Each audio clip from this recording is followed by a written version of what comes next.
I share a similar story in a lot of interviews where I'm usually the guy outside representing the radio station when I was in my 20s, asking people what they thought of a concert. Maybe you've been asked by a DJ the very question, what are your favorite songs? But there's been an overwhelming answer that I would get. I'd say, what's your favorite song? And they'd go, one of the three biggest hits they'd name. Even if the artist had like 30 hits, like Elton John. Graeham Goble of the Little River Band says that might be one of the reasons why bands that are not real, fake bands, groups that are left with just one member are calling themselves the classic name, even though most of the main guys are gone. The Little River Band lost their name, and they claimed they didn't really know they did. There's a whole video on that. I'll put the link in the description where Graeham Goble talks about at least his side of the story. Here's Graeham on why some fans don't know or don't care if they're the real band. Graeham, since you gave me that statement, I think it was a couple of years ago now, or maybe short, it doesn't matter. Since you sent me that statement, you realize, and I don't know if you know, but it touched a lot of people who otherwise wouldn't have known. There's a lot of fair weather music fans. I think I might have told you once I was outside of an Orbison concert. I went in and I was the guy who was in charge to talk to people and ask them, what was your favorite songs after the show? Yeah. And the majority of them they couldn't come up with a song because they love all the music, but they's Pretty Woman all over and over again. And that's okay. There's a lot of fair weather music fans. They buy the music, and that's okay. Yeah. But there's never enough reminders to let listeners know the source. That's correct. And as the years are going by, we're basically left with tribute bands, and that's all we're going to be left with very, very soon. I would say in the next 10 years, pretty much all the great acts won't be touring or playing anymore. And so people are a bit lazy. They don't want to go back and find the source. I mean, even the people, like a lot of the 60s stuff, that came from earlier. A lot of it came from the 50s and even 40s. And yet people are not familiar. They don't know Louis Armstrong. They don't know Cole Porter. They don't know Glenn Miller. They don't know the Johnny Mercer, the great writers from the past, because people are probably too busy and they probably don't care. And it's like with everything, even in the area of design, if you see a beautiful piece of furniture or fabric, how many people go back and find the history of that? Great fragrances, all of that, it came from somewhere. We didn't invent any of that around this time. And so, so that's the whole thing, in that the masterpieces and ultimate hits for a Little River Band, hopefully people will read the 6,000 word bio that's in there and put it all into perspective. With doing these two albums, which I really enjoyed, doing these two albums together, what's the sense for you? Like, I mean, I mentioned a while ago, going through some people say sometimes it's like a journal. An album is like a year in your life. It represents, and I know this is a band and there are many different pieces, but what was it like for you to go back and put these two together? Well, it was something that I've wanted to do for years and years and years. And as I said earlier in our interview, the main impetus was to put a spotlight on some incredible tracks that we did. And even on Ultimate Hits, the last song, which is Forever Blue, that was our biggest hit in Europe that no one else has ever heard. But my daughter rang me the other day. She's coming up to 32, and she said, I just heard Forever Blue for the first time. She said, that's incredible, Dad. I've never even knew that you recorded that or wrote that, or co-wrote it, should I say. And so the first time she heard it, it instantly became a favorite. And I know that when people buy Ultimate Hits, because this is the first time Forever Blue's been on one of our Ultimate Hits, and I included it because it was a massive hit for us in the Netherlands, in Europe.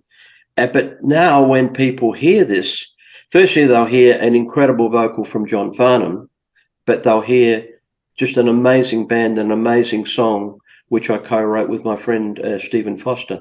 How you been, by the way?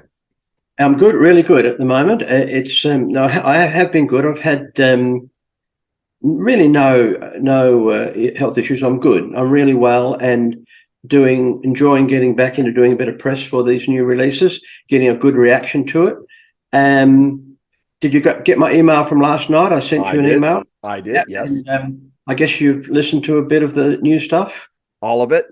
Yeah, great. And I'm very proud of it. It was 5 years in the making, so it's basically all my work. Particularly Masterpieces was something I've wanted to put out for years and years, because there's been so many great cuts that have lost attention because the actual albums have been deleted.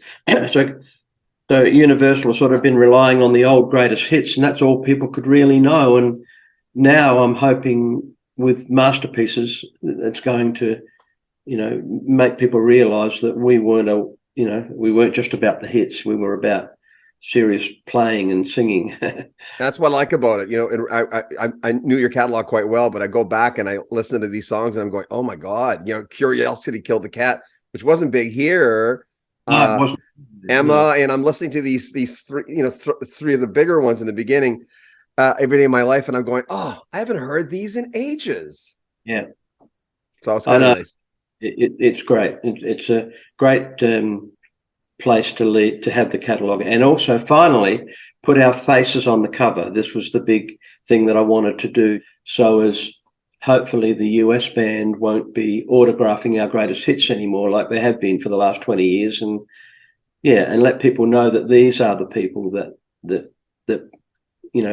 recorded the music. Yeah. By the way, quickly, your son put together that trailer, right? Isn't it great? I mean, it's fantastic. I mean, so again, refresh my memory. Pardon my ignorance. Does he do filmmaking scores? Does he what does he? Well, he did, but basically, he once again, he's a phenomenal musician. That's one of my sons. This was my son Nathan. I just work with him all the time. Him and my other son Joshua, the three of us have worked on this musical together. They're just phenomenal musicians. But Nathan mainly is just he lives off music. He's a wonderful bass player, and he sings and plays guitar. Him and his wife live doing weddings and stuff here in Melbourne, and he does some composing work on commission for ads and stuff, mainly out of Europe. But basically, he's now writing amazing songs, beautiful songwriter, and but there's just no avenue for his immense talent. That just doesn't exist. He's not, and he's not looking for it, in that he just wants to write and record his own songs, which he does here in my studio, and we work a lot together. We work a lot together on the musical, but he often comes to me and we sit down and he might say, Dad, what do you think of this? And he listens, and I listen to him too, because if I've got something, I'm saying, well, what do you think here? I'm harmonizing this a certain way. What do you think of this, say, F sharp, or should it be the G or whatever? And he is like enormous ears and is helpful to me so often. So when it came to doing that amazing trailer, which I hope you would play on your show, I said to Nathan, look, we need to do a trailer. And that was a trailer that we did for the musical. But didn't you get a copyright strike on your own music? You didn't get that on YouTube, a copyright strike on your own music? Because a lot of musicians that I know, when they put up their own music, YouTube gives them a copyright strike, even though it's their music. Well, you see, firstly, the melodies have all been changed on that, even if you like to look at it, because it's all in the one key. I saw it. I noticed that. Yeah. And the thing is that it's advertising product that the copyright owners own. And they want it to go out there and promote the ultimate hits and masterpieces, because that's what it's for. But that was originally done for our musical, and so Nathan took his brilliance to be able to take 10 or 12 LRB songs and put them into a 2-minute clip, all in the same key, but just with this incredible orchestral thing. I mean, it's a work of genius. It's unbelievable. There's 2 brand new compilations. You saw them as he was talking during the interview clips.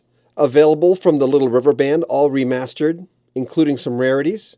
There'll be links in the description where you can pick them up, and links to Graeham Goble's official site as well. Join our Patreon, get early access to all the videos in this series, and every other series as well. Make sure you comment on our videos, subscribe to our channel, and share our videos on social media. Would appreciate that. I'm John Beaudin, more from Graeham Goble in the next few days. This is Rock History Music.